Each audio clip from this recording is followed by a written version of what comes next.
Dear Konnichiwa, naniniwala ko na ang pag-iipon ay hindi kompetisyon.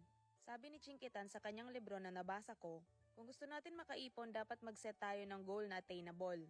Disiplina sa sarili talaga ang kailangan, pero dahil sa hirap ng buhay, sa mahal ng mga bilihin, nahihirapan ng iba at ang karamihan na makapag-ipon. Bilang isang trainee dito sa Japan at breadwinner ng pamilya, gusto kong i-share sa inyo yung munting paraan ko para makapag-ipon pa ng extra mula sa aking sinusweldo dito sa Japan. Simula nung unang taon ko dito sa Japan, naging hobby ko na yung pagtatabi ng 500 yen. Every time na may 500 yen akong nahahawakan, tinatabi ko talaga ito at hindi ko ginagastos. Kaya naman pagkalipas ng isang taon hindi ko namamalayan, medyo malaki-laki na rin pala yung naiipon kong 500 yen. At sa pamamagitan nga ng pag-iipon ko ng 500 yen after 2 years, nakabili ako ng iPhone na ginagamit ko ngayon sa paggawa ng video. Medyo natagalan nga lang bago ako nakabili ng iPhone, pero okay na din. At hindi rin masyadong mabigat sa bulsa nung binili ko yon. Yung kahit barya lang pag tumagal at naipon, nagiging malaki din.